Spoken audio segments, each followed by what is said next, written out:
On this week's World of Saltwater Fishing, Ben Sharpe and I go kite fishing out of Miami's Haulover Inlet. With 20-pound class tackle and live goggle eyes and pilchards, we go searching for quality water in a solid northbound current, conditions which can lead to fast action. Hop aboard the Mark 6 and let's go fishing.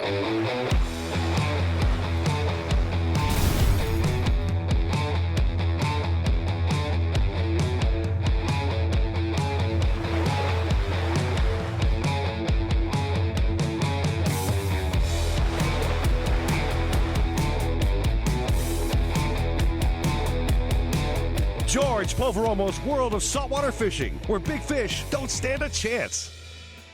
Live bait kite fishing is nothing new, but a lot of people think that it's nothing more than a stereotypical South Florida sailfish tactic.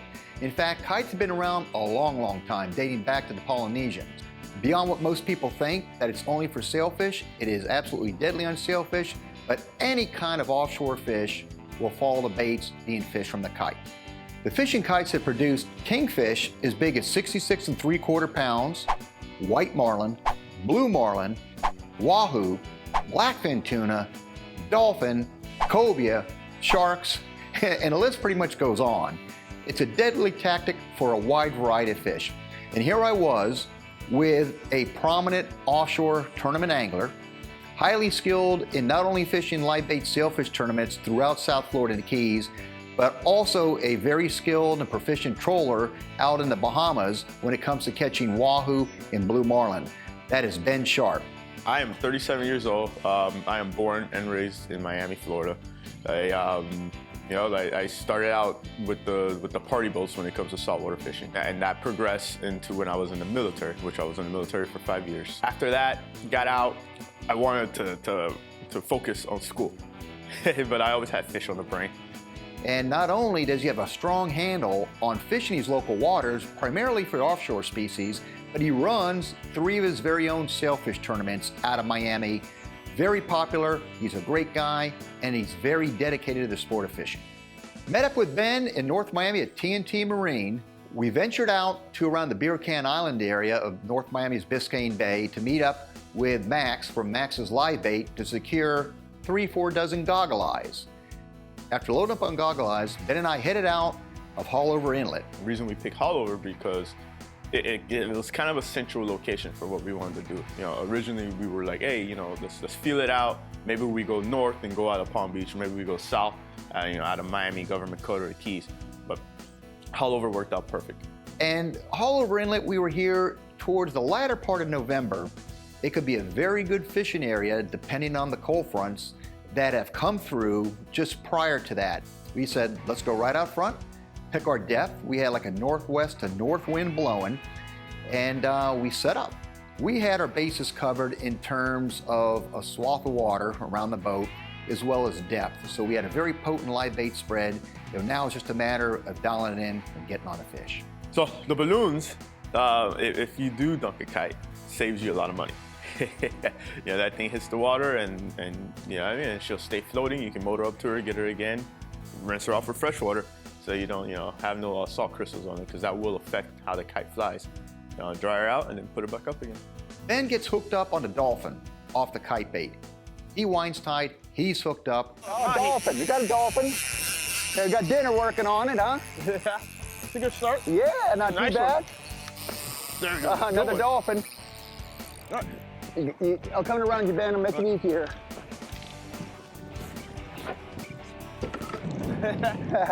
Now, what about these baits? We're gonna go on the inside of them.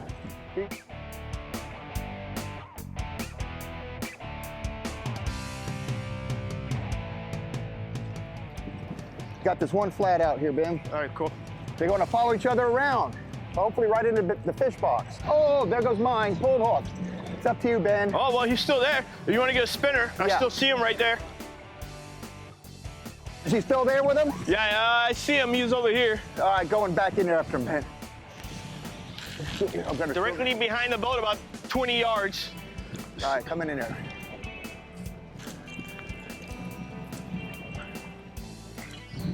There you go. That's this one. I lost track of him already.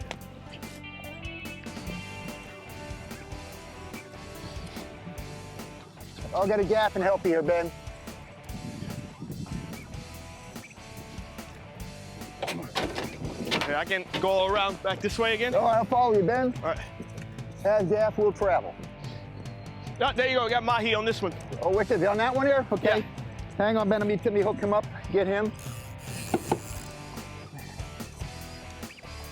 This one's the 8. Yeah, he's a little tiny guy. All right, so Ben, I got this hooked up. I'm gonna put him in here, let him go out. All right. And I'll help you with the gaff, okay? Perfect. Appreciate that. All right, I'm gonna set it right here for you.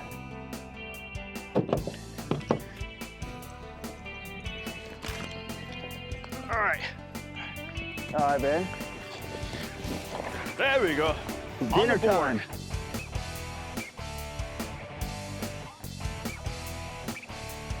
Spin around with me, Ben.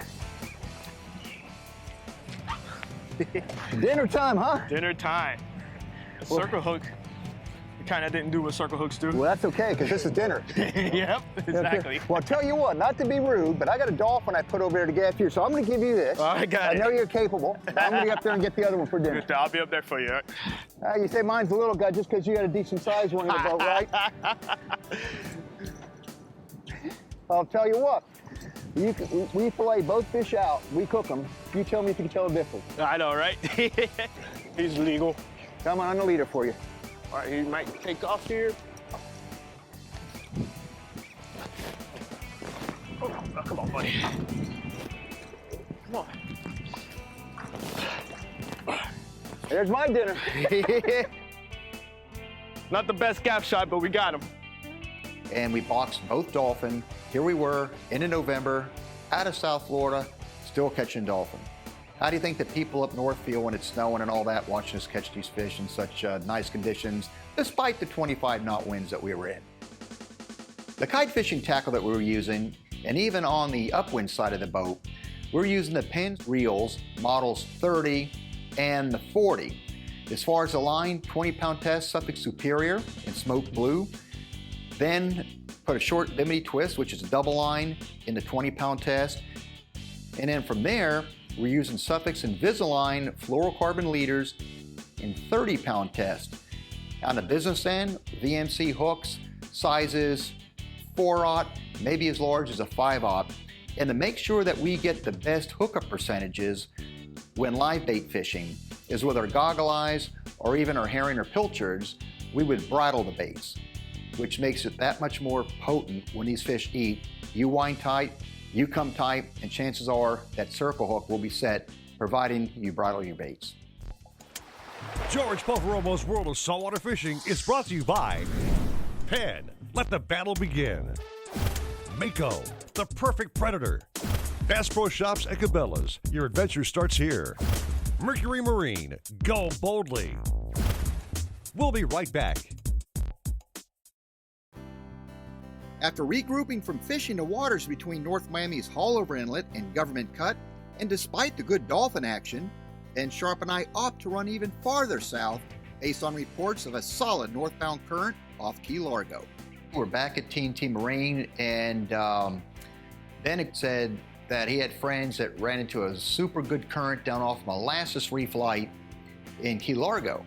And he said, "You feel like making a run?" I said, "That's what we're here for. You know, we got the boat on earth, we got the power behind us." I said, "We're here to catch fish," with the goal of running from North Miami's Haulover Inlet, or the North Miami area, down to Molasses Reef Light in Key Largo to Florida Keys, approximately like a 47 to 50 mile run. So we ended up running, it seems like forever, but I think it was something like 45 to 50 miles to try and find conditions, because it wasn't happening in front of Miami or Haulover or anywhere. And we got down there and we saw it was raging current, you know, which you know, for us that fish the edge, that's that one thing that gets you going. Have a strong north current. The kites go up. I'm starting to work on the flat lines. The first flat line goes down. Beautiful dolphin takes to the air. All right, Ben, we got a mess on our hands. Lines everywhere, mahi bite. Oh, What do you got over there? It's yours. Okay, I'm on this No. side. I got a beauty of a fish up front. do we have a gaff on already? Right there. I got it. Take yours first if you want, Ben, or I can help you. Or here, we'll keep them separated for sure. They're gonna try to get together here. Hey, if you can reel yours up. Look at this. I'll bring mine this way. Yeah, I think I can stick yours. Or get yours first. I'll keep mine handy. I'll try to keep mine away from you. Mine's taking some leaps. Beautiful looking two beauties right here. You all right, Ben? Yeah, I got him. All right. All right, I'm coming around. One down. I'll be there in a sec. No problem. Take all the time you want. I'm enjoying it. I'm enjoying it.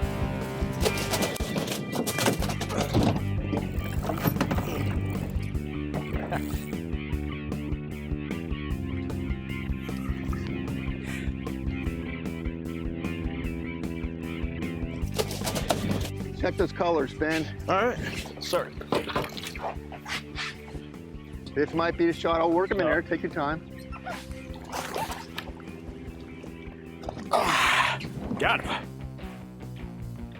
Check it out, Ben. What a fish, man. Here, you had the cow. What, I get the bull on this one? Yeah, it looks like the bull, yeah. So circle hook did what it's supposed to do. Right there in the corner. Good. I'll take that right up. No phrase. Here we go again, back with the dolphin, summertime activity at the end of November. Some of the tricks in working kite baits. Ben was manning the station off the bow. He had 3 lines, 3 live baits. I was manning the second fishing kite off the cockpit. And most of the time I had 2 baits, sometimes I would put 3 into the spread. And it's not just a matter of putting live baits out and forgetting about that. It's constant work on a kite. And I like to keep them right near the surface where the back is just barely exposing the ocean, where it's kicking around and it sends these like audible distress signals out to any game fish within the area. So when a fish consumes a bait, you take that slack line up, but you follow that slack line and trying to determine which way that fish is running off to. So by the time that you actually come tight to the fish, you have a straight line between your rod tip and the fish. And once the fish runs off, that should result in a positive hook set. George Poveromo's World of Saltwater Fishing is brought to you by SIMRAD and the new NSS Evo 3 display. Go with SIMRAD and go with confidence. Rapala Coastal, another great day. Suffix, always use the best line. ACR, the leader in marine safety electronics. We'll be right back. Ben Sharpe and I seem we can do no wrong with the dolphin. With plenty of fresh fish from the previous day and a couple more in the box from this morning, we opt to tag and release some for the Dolphin Fish Research Program. We made the run down to Key Largo in the Florida Keys. Made some beautiful drifts, and the key is trying to find the zones that most of the activity would be in. Sure enough, here we are picking off dolphin. We already boxed up enough dolphin for some fresh dinners that we decided to go ahead and tag some of these fish. There you go. Where's he hook? He's in there. Okay, let's go give him a cut then. Yep. We'll clip him in. And Ben, there's the tag applicator. Okay, good. Measure him up. Ready, Ben? Yeah. All right, let's give him a 4 clamps. Okay, I've got 1 here. About 30.5 inches. Get him back in, Ben. And here he goes. Doing it. We ended up putting a tag in about a 30-inch fish, which is a great fish. Most people would have put him inside the box, but by then we were kind of mahi overload. So, if you can get data back on a fish, 30-inch fish, where he goes, somebody catches that fish again, gets it. It'll tell you a lot about the migratory habits of it. It might actually explain why you're getting these fish in winter up in the shallow as opposed to, in 2,000 feet of water. And you never know where you might find one. I've heard some crazy stories of people tagging mahi and then them showing up off of like Brazil or something.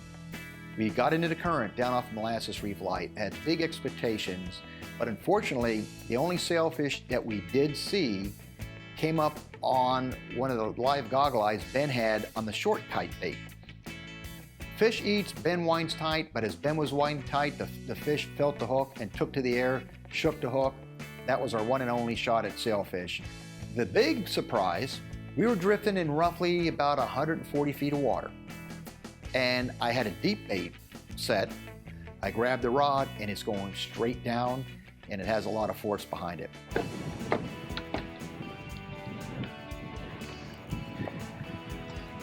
See what we have, staying deep.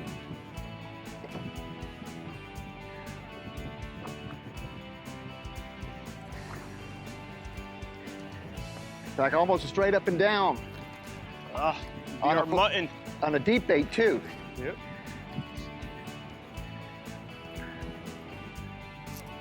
Let's see. Definitely wants to stay up and down on us. Awesome. Yeah, I'm gonna get ready just in case. You do. Or it's a bonita.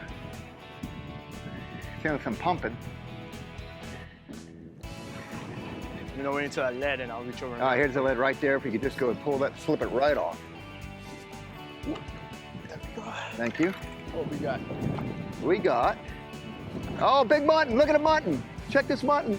It's a mutton, right? Yes, it is. You called that one. Here, I'll get you a number. There you go. All right. All right, is this a surprise of the trip so far? Oh, yeah. Working fishing kites and hit the deep bait with the wire leader, save a king or wahoo, whatever. And I hook up, and right off the bat, you watch that fight, you say, that's a mutton snapper. Yeah. And I'm thinking, can't be. That's right, more like a bonita, maybe a blackfin. You say mutton snapper, and I see the pink come up, and I said, man, did Ben call that? And I'm glad he did. Yes. This is a good change, right? Oh, my, good change? Yeah. Ate that goggle eye? Oh, yeah. We were closing out the day. We still had about a good 50-mile run to get back up to North Miami and get back to TNT Marine. So Ben and I agreed reluctantly, of course, to take in all the kites, take up all the baits, and to head to the barn, so to speak. We had a good trip together. This is the first time I actually had the opportunity to fish with Ben, and he's just a pleasure to fish with, and I did learn a lot from Ben as well. So we put in a good time, we had a good time, and we just headed northbound back to TNT Marine. George's Tackle Locker brought to you by King Sailfish, the pioneer of catch and release mounts. Visit kingsailfish.com. Keeping drinks cold and trolling baits chilled, fresh, and ready to fish aboard the Mark VI, even for several days, is a superb feature of my Engel coolers. Engel is known for durability and making the cold last within their full line of coolers. And they've incorporated these very same features in their new line of high-performance, waterproof, soft-sided coolers.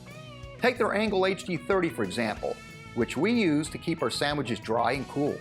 It's a 32-quart closed-cell foam insulated cooler with an abrasion-resistant and laminated outer shell with welded seams opposed to sewn. Welded seams prevent warm air from seeping in or cold air from seeping out, as well as any water or moisture. A large air-resistant zipper provides for easy access, and there's even an integrated bottle opener. For a long day of fishing, I'll add sandwiches and condiments and 2 Engel hard shell cooler packs. At day's end, simply take it back home and reload it for the next day of fishing.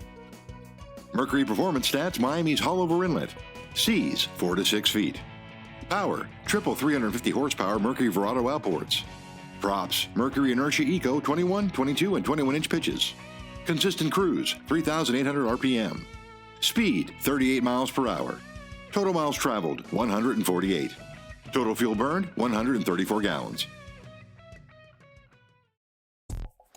George Poveromo's World of Saltwater Fishing is brought to you by Brite, professional-grade boat care products. The Florida Keys and Key West, come as you are.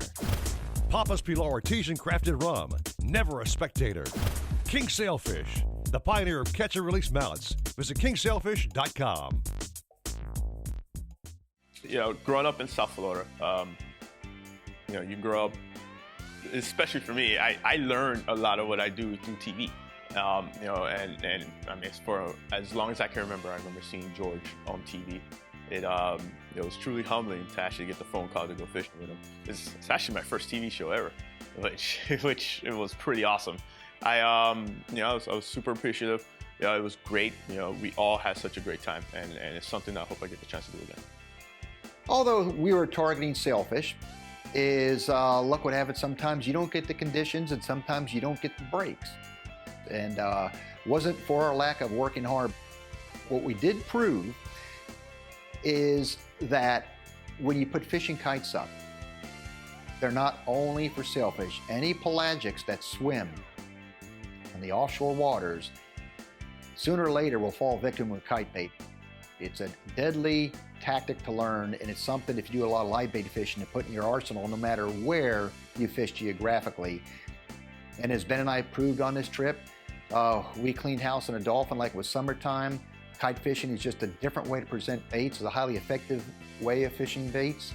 And you have a larger swath of water to cover, given the advantages of fishing kites as well as those of live baits off the flat line. So kite fishing has always been an integral part of my live baiting strategies. And as Ben and I showed, you get a lot of fish by doing it that way. And it's also an exciting way to fish because you can see the strikes off the kites. And in the game of live baiting offshore, few things get more exciting than watching that happen.